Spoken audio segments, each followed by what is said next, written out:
Salut la compagnie, c'est Jules Melon et aujourd'hui dans ma Ciné Critique, je me retrouve une nouvelle fois en compagnie de l'ami Capitaine Critique. Comment vas-tu? Hola camarade, bien et toi? Ça va, alors il fait un peu frais, hein, on commence à avoir Là, le c'est nez bon. bouché, des mini-crèves et tout, mais c'est l'automne. Bon, c'est Voilà. la beauté de cette saison. Mais ça ne nous empêche pas de continuer à parler de certains films ensemble. Et encore un film d'animation que tu as voulu me Étonnant. faire découvrir. Eh oui, parce Bon, que tu m'en parles depuis un petit moment. Le c'est fameux ça. Dofus, oui, parce qu'on dit Dofus, on dit pas Dofus, Voilà. bon, on va se tromper dans la vidéo. Attention, le titre complet c'est Dofus, livre 1, Julite, réalisé par Anthony Roux, qui est le fondateur de la société Ankama et le créateur du jeu vidéo, parce que Dofus est un jeu vidéo à la base, C'est ça. et assisté par Jean-Jacques Denis. Voilà, donc. Et donc à noter que c'est une production française. Et oui, c'est Encore français, 100% français, un film d'animation comico-fantastique, ou fantastico-comique, hein, si vous préférez, parce qu'il y a de l'humour dans le film, Et du drame aussi.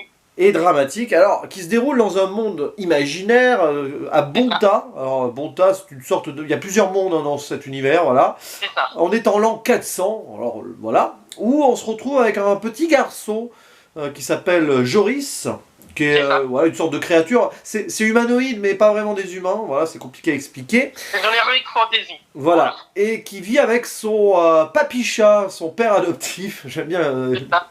le petit papy-chat, enfin, qui s'appelle Kérubim Crépin, et qui a une... on va dire, une importance capitale dans le monde dans Totalement. lequel il évolue. Et un beau jour, le jeune Joris va être confronté à son destin quand une méchante apparaît, voilà, revient un peu du passé, l'ignoble Julite, qui 10 ans auparavant avait eu une guerre contre son futur époux ou compagnon, c'est compliqué, hein. Voilà, une guerre entre Bonta et une autre ville, je crois que c'est l'autre monde, c'est Brakmar, sans faire de mauvais jeu de mots.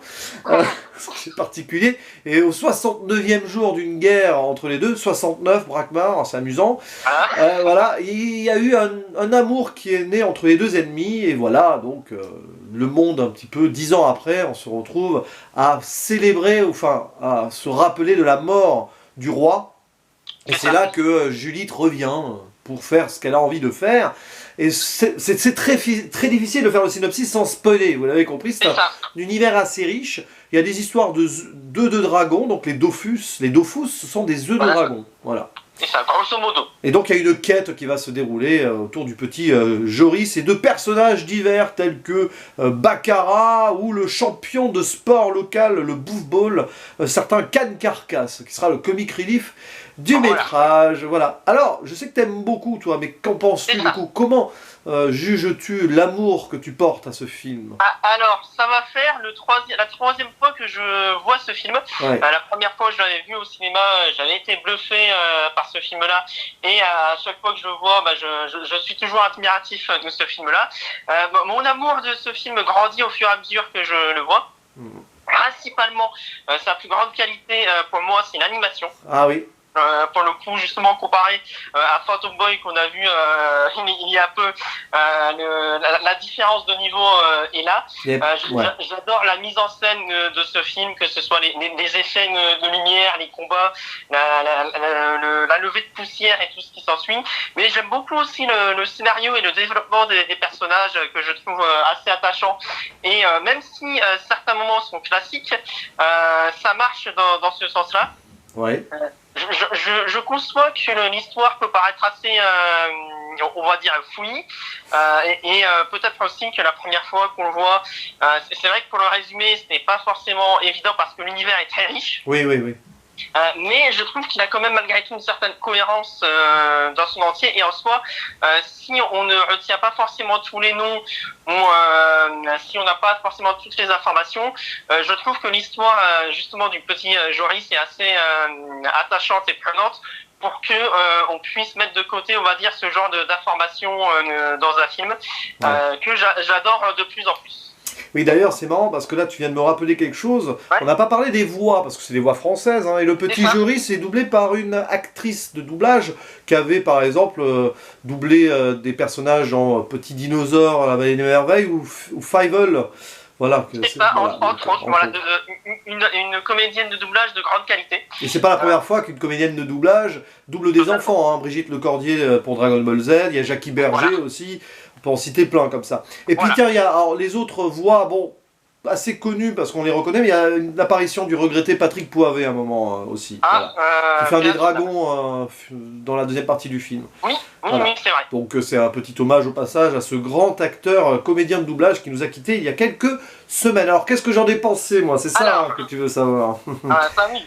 Alors j'ai été surpris par ce film. Je m'attendais pas à un univers aussi richissime comme ça. C'est très ambitieux, c'est très ambitieux. Alors autant rassurer quand même ceux qui se posent la question d'emblée et d'office, et pas Dofus, c'est très drôle. Et pas besoin d'avoir joué aux jeux vidéo avant pour comprendre et apprécier le film, parce que peut-être que si tu connais l'univers des jeux vidéo, peut-être que tu vas être moins perdu dans certaines histoires, et encore. Et pas besoin d'avoir vu la série Wakfu non plus. Hein. Voilà, donc parce qu'ils ont fait cette série-là en Kama Production. Qui est excellente au passage. Voilà. Et j'ai été surpris, j'ai apprécié l'ensemble malgré quelques trucs. Bon, c'est le premier visionnage. Fouillis, tu l'as dit, c'est vrai qu'il y a des moments où waouh, c'est voilà. Faut s'accrocher.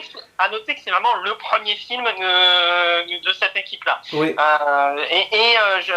J'avais entendu dire que dans une interview, justement, il avait dit qu'il ne savait pas vraiment au début comment vraiment écrire un scénario de film. Mais je trouve que pour un premier essai, honnêtement, il s'en sort honorablement bien. Oui, ça fait une sorte de série en mode long métrage, hein, avec beaucoup de personnages comme ça. Et on voit l'amour que les créateurs ont à ces dessins animés old school avec lesquels nous avons grandi au Club Dorothée. Sans parler des références, voilà, entre les références à la Senseiya ou même à Sailor Moon. Il y a même une référence à Olive et Tom à un moment, parce qu'il y a le jeu, il y a un personnage qui fait un retourné acrobatique. Aussi. Petit détail. Aussi, mais on sent que c'est des gens qui ont, comme tu dis, qui ont grandi avec le Club Dorothée et justement qui veulent mettre en avant ce qu'ils ont aimé dedans, tout en s'appropriant le style et en faisant quelque chose de différent. Ouais, et puis alors l'animation est vraiment très belle. Oui, c'est de la 2D mais très profonde. Je pense pas qu'il y ait d'utilisation de 3D, mais il y a un jeu dans les profondeurs de champ aussi. En tout cas, s'il y en a, elle passe merveilleusement bien parce qu'on la voit pas. Et puis les traits des personnages, c'est vraiment, ils ont tous une belle caractéristique. Il y a du superbe travail de dessin. Et moi, ce que j'aime avec ce film-là, j'allais dire, je vais faire la comparaison avec Phantom Boy, même si du coup, je sais pas, niveau budget et compagnie, je pense que la différence se ressent, mais là, dans Dofus, déjà, j'ai ressenti les coups des personnages, j'ai ressenti la mise à l'échelle et le côté impressionnant du film, que ce soit pour la vitesse, mais aussi pour la taille de certains personnages, et surtout, les enjeux. Oui, La méchante. Là, c'était mon plus gros reproche de Phantom Boy. Ici, la méchante n'est pas dédramatisée. Non, et puis, on n'est pas dans un manichéisme total. Dès le début, dès la scène d'intro flashback de ce qui s'est passé 10 ans auparavant, tu comprends qu'il va y avoir un enjeu qui va au-delà de « Je veux détruire le monde !» Enfin voilà, je suis grand méchant.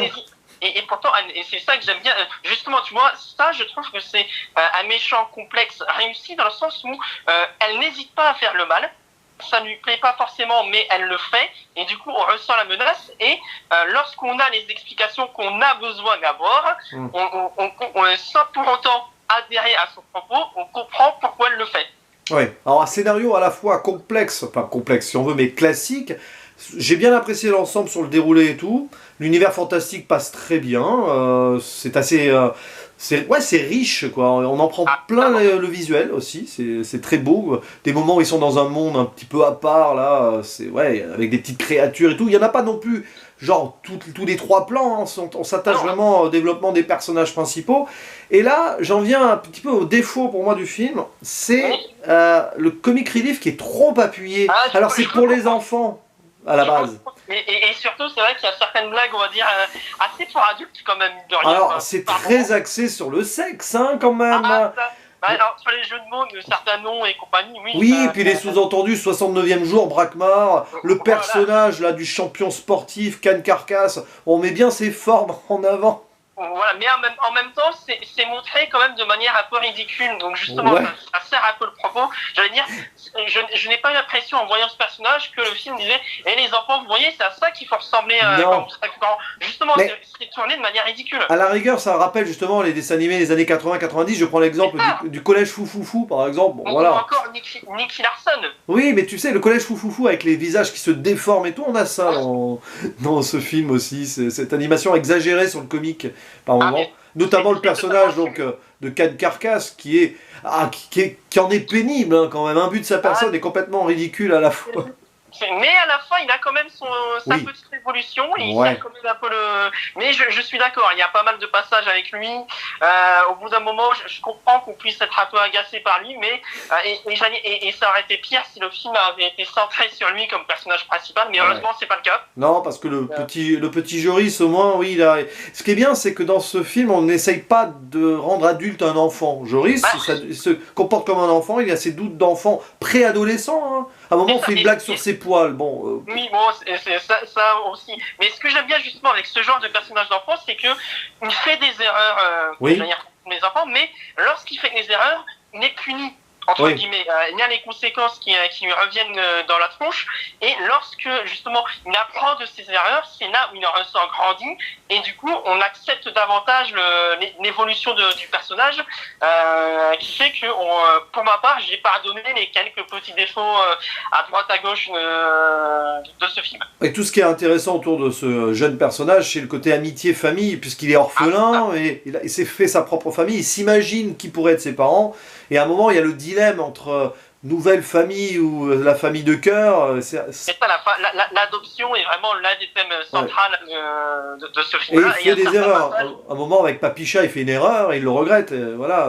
C'est ça, mais une erreur, mais compréhensible, et je pense que c'est le genre d'erreur où, dans ce genre de cas-là, on pourrait comprendre qu'un jeune enfant puisse la faire. Ouais, puis il y a un petit cliché qui va déranger quand même un peu sur un personnage secondaire, le personnage de Marlene, qui est le fanboy numéro 1 de Cannes, et bon, on la présente avec les stéréotypes homosexuels un petit peu éculés, et voilà. Ça n'apporte rien au personnage. Je suis d'accord. Là, c'est un peu maladroit quand même, un petit peu. J'avoue que je n'ai pas trop compris l'intérêt de ce personnage-là. Ouais. Surtout, est-ce que tu as regardé jusqu'à la fin du générique ou pas?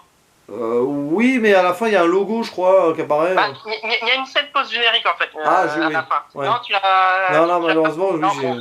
Bon, j'en parlerai peut-être en zone spoilers. Ouais. Mais je suis d'accord avec toi, ce personnage-là, moi, même la première fois que je l'ai vu, maladroit. Oui, très maladroit. C'est dommage. C'est dommage aussi, mais voilà, je pense que ce n'est pas l'intérêt principal du film. Non, puis bon, j'ai un autre petit bémol sur la fin, mais pour ça il va falloir passer en zone spoiler. Alors as-tu autre chose à dire avant, hors spoiler, là, sur le... Alors, je dirais que si les gens ont aimé la série Wakfu, ils aimeront le film Dofus. Oui, c'est possible. Ouais. Enfin, moi, j'avoue que pour le coup, je peux pas faire la comparaison. Mais alors, spoiler, parce qu'il y a pas mal de choses hein, qu'il faut dire. Vas-y. Attention, spoiler. Alors, oui. La fameuse Julite, donc, puisque le film est centré sur elle, censé l'être, puisqu'il s'appelle le livre 1 Julite, qui donc n'est pas la méchante ultime de base, parce que en fait, elle agit par amour. C'est ça, et on a un petit côté Star Wars avec Je suis ta mère. Oui, voilà, la révélation, oui, parce que c'est la mère de Joris. Joris qui est en fait le fruit de l'amour entre Julite et l'autre personnage qui s'appelle, alors là, il faut que je retrouve son nom, celui qui a été tué par la guerre. Il n'y a pas son nom. Attends. Non, ils ont pas mis son. Ah, il n'y a pas de comédien de doublage qui a été crédité pour lui. Mince. Bon. En même temps, il parle pas. Ah, Jaach. Oui, c'est vrai qu'il parle pas. Voilà, Jaach. Donc Jaach et Julite qui se sont tombés amoureux pendant leur guerre, au 69e jour. Évidemment, l'amour au 69e jour. Et donc, de leur union est né Joris. Bon, ça se sent très vite, quoi. 10 ans après, tiens, il a 10 ans. Voilà, comme par hasard, juste au moment de la... Oh, c'est facile, mais au moins, ça permet de se rappeler facilement les éléments à retenir. Oui, voilà. Il y a 10 ans, il y a eu une guerre. On commémore le sacrifice du roi pour sauver la paix. Sauf que pas de bol, il y a l'ennemi qui revient pour récupérer le Dofus. Voilà, le Dofus, etc. Grosso modo, pour faire ça, pour ressusciter Jaach grâce à un slip. Voilà, ça en fait, ça fait partie, on va dire, de l'humour comique, et justement même dans Wakfu aussi, on a un peu ce genre d'humour-là, mais tu vois, là où dans d'autres films, ça pourrait desservir le propos, ici je trouve que malgré tout, ils arrivent à rendre le tout cohérent, et encore une fois, quand il y a des moments dramatiques, Personne ne rigole à ces moments-là. Non, parce que c'est le slip magique tricoté par amour, donc c'est un artefact en fait. Voilà, c'est un petit peu comme dans Harry Potter, quoi. C'est un Voilà, Horcrux. après la chaussette, le slip. Mais j'allais dire, voilà, on parlait des références, bah, tu vois, quand tu as Papicha qui sort son armure et qui se transforme, c'est Chevalier du Zodiac. C'est vrai, c'est vrai. Papicha qui va renaître en chat, parce que les chats ont 9 vies. Hein. C'est le personnage de Patrick Poivet qui explique ça à Joris.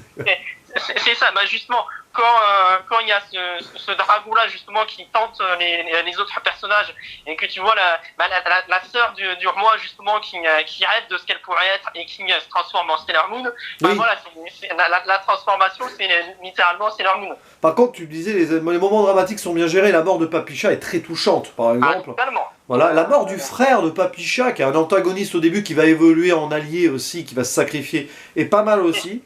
Et puis alors la fin. Alors il faut arriver à cette fin. Moi Donc... je la comprends. Tu vois justement ce que j'ai bien aimé dans cette fin, c'est que il n'y a pas besoin de beaucoup de dialogue pour qu'on comprenne ce que le personnage ressent. Juste un regard. Ouais. Oui, la scène de résurrection là. Ah, c'est pour ça, tu vois, que j'aime ce genre de film-là, parce que, certes, c'est pour enfants, c'est assumé, mais il n'hésite pas à montrer les choses sans forcément tomber dans le gore. Oui, même si à des moments c'est dur, hein, il y a des morts de personnages. Mais ce qui est intéressant, c'est que bon, on comprend pourquoi on fait un focus sur la partie de c'est quoi le nom du truc là de bouffe ball. Voilà, parce que à la fin, en gros, elle doit sacrifier 1000 personnes pour faire renaître son amour, et donc du coup, il y a la finale du championnat où il va y avoir beaucoup de personnes à tuer. Petit parallèle pour les gens qui connaissent, pour ceux qui ne connaissent pas, je reste très vague, mais ça a un petit côté Full Metal Alchemist. Voilà, et puis le bouffe ball, c'est un petit peu le Quidditch dans Harry Potter aussi. C'est ça, c'est une histoire locale. Voilà, on va dire ça. C'est ça, et du coup, alors, le souci, c'est que la fin est très dramatique, hein, il y a beaucoup de personnages qui meurent, hein, mais voilà. Mais malheureusement, bah, tout va renaître. Alors, je comprends l'idée, parce que... Mais cette happy end là, c'est dommage presque, ça aurait dû se terminer avec le sacrifice général de beaucoup de gens. Je comprends l'idée. Après, j'allais dire, on parle quand même de 1000 personnes, et j'allais dire, la mère se sacrifie, quand même. C'est vrai, mais c'est un véritable génocide qui finalement... Bon, après, est réparé, et on sent qu'à la fin, et là c'est là où on va revenir, bon on y reviendra hors spoiler surtout, livre 1, oui, normalement il y a des suites, mais on y reviendra hors spoiler, parce que ça, il faudra qu'on en parle, de la réception du film. As-tu d'autres choses à discuter en spoiler ? Pour ma part, non, je pense qu'on a à peu près tout dit à ce niveau-là. Je serais peut-être un peu déçu, on va dire, de la scène post-générique par moment, et c'est pas forcément un mal que tu ne l'aies pas vu. Ouais, je me suis bêtement arrêté au milieu du générique, je sais pas pourquoi. au final, je finirai justement pour le générique, en disant que, tu sais, les petites scènes que tu vois au début du générique à côté des textes, oui. Et ben, c'est le style graphique du film, du jeu. Ah, d'accord, oui. Mais il y a une référence au jeu, je crois, donc, dans le post-générique, c'est ça ? Alors, comme je t'ai dit, je n'ai jamais joué au jeu, donc je ne pourrais pas dire les références, mais je sais que c'est ce style graphique-là qui est utilisé dans le jeu. Et c'est ça que je trouve bien avec ce film, et que normalement une bonne adaptation devrait faire, c'est que on n'a pas besoin de connaître l'univers dans lequel est tiré le film pour l'apprécier malgré tout. Oui, c'est vrai. Ça, là, au moins, le film réussit là-dessus à se créer son épiphénomène, son univers à lui. C'est ça. Alors, attention, on va fermons la zone spoiler, et avant la conclusion, quand même, parlons de la réception du film, qui a été catastrophique, parce que très mal distribué, je sais pas, mais surtout mal promu. La promotion a été catastrophique sur ce film. C'est ça. En fait, c'est ça qui me frustre avec ce genre de film, c'est que j'ai l'impression que le public français, quand ce n'est pas à Disney ou à Ghibli, boude les films d'animation, et encore plus les films d'animation français. C'est malheureux. Alors qu'il y a des qualités, on a des bons films français, et il y a des films qui existent hors Disney et hors Ghibli qui peuvent être très bien. Attention, ce n'est pas ce que je dis.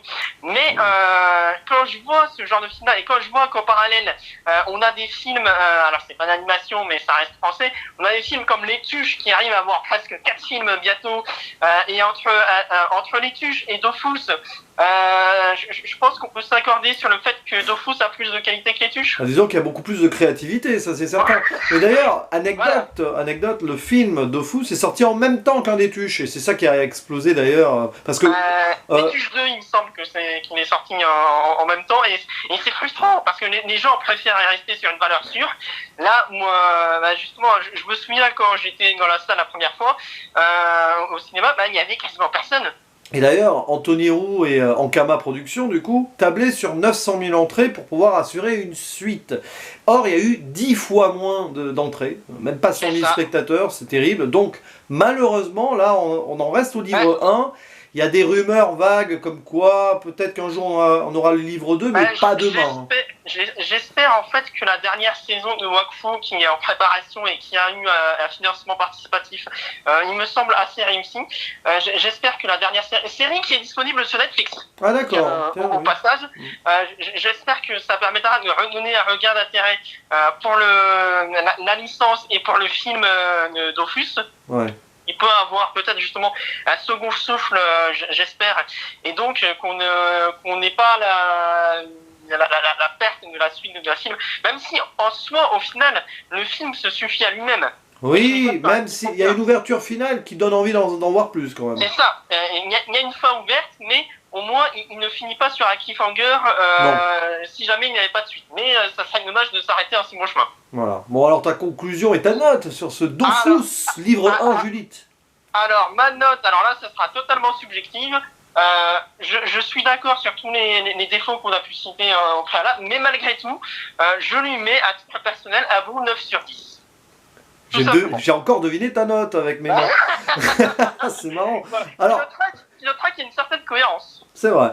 Mais du coup, ouais, moi je vais être un peu plus sévère, mais quand même, je mets un bon 7 sur 10, parce que certes, il y a des clichés ou des défauts sur certains personnages, eh ben, ça reste une production, entre guillemets, typée pour enfants, qui est assez riche, et surtout qui prend pas les enfants pour des imbéciles. Totalement. Et du coup, si tu devais choisir, si tu devais proposer un film pour les enfants entre Dofus et Phantom Boy... C'est compliqué. C'est deux styles de films totalement différents. À part que les thématiques sont... Il y a aussi des thématiques similaires entre les deux.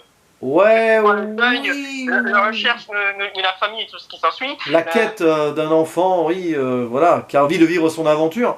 Mais c'est deux films totalement différents, qui n'ont pas la même approche. Il y en a un qui est très ambitieux et tout, l'autre qui est plus version comics, donc avec un trait de dessin plus simple. J'avoue que je ne sais pas lequel ça dépend, parce que si vous voulez vous prendre un petit peu la tête et réfléchir et vivre des aventures de folie, je conseille plus Dofus, du coup. Si vous voulez être en mode léger, etc., en réflexion sur le drame de la maladie et tout, je conseille plus Phantom Boy, par exemple. Moi, tu vois, je serais paradoxalement plus tranché à ce niveau-là. Je conseille davantage Dofus parce que justement, à mes yeux, c'est le genre de film qu'il faudrait davantage montrer aux enfants. C'est très éducatif, oui, dans un sens. Et au-delà de ça, c'est pour montrer que on n'a pas besoin forcément de rajouter tout le temps de l'humour, même quand il faudrait pas, pour montrer que oui, parfois la vie est dure, quels que soient les univers, mais ça permet d'avancer, de donner envie aux enfants de faire ce que les jeunes héros font dans les valeurs, on va dire, entre guillemets, morales, et de les inciter à faire de leur mieux dans ce qu'ils font déjà de base bien. Oui, bon, il y a un peu quand même de l'humour qui pipi caca popo, hein, dans Dofus, hein. Même dans les meilleurs films, et même dans Le Roi Lion, il y a de l'humour pipi caca popo. Oui, ça n'empêche pas le film d'être dramatique par moment. Tu parles du bon Roi Lion, là, hein, parce voilà, que il n'y en a qu'un. Je parle du vrai bon Roi Lion, celui d'origine. Il y a des moments pipi aussi. Oui, c'est vrai. En tout cas, oui, on vous le conseille, hein, forcément, en 9 et 7, on vous conseille Dofus, et en espérant, en croisant les doigts, en espérant que Anthony Roux et son équipe puissent proposer là une suite un jour. On les salue au passage. Au passage, on les salue s'ils écoutent cette vidéo et on leur souhaite bon courage surtout. Voilà. Et peut-être que dans quelques années, on se retrouvera pour la critique du deuxième film. Ah bah disons que si le deuxième sort, on essaiera même d'aller le voir ensemble au cinéma. Tiens. Totalement. Voilà. Totalement. En espérant que d'ici là, il y ait toujours des salles de cinéma. Bon, je suis en train. On croise les doigts quand même. On n'est pas dans l'apocalypse encore, quand même. En tout cas, merci beaucoup, mon cher Capitaine Critique, pour cette découverte. Parce que, est-ce que je me serais intéressé à ce film sans toi? Je ne sais pas. Intéressez-vous aussi à Motafuckers l'autre film Totalement. de la société en Kama. Voilà. Encore plus pour les adultes, Mais celui-là. plus adulte, oui, c'est vrai. Et pour, Voilà. pour le mot de la fin, comme d'habitude, hein, on va vous dire ensemble le fameux à la prochaine. Ciao.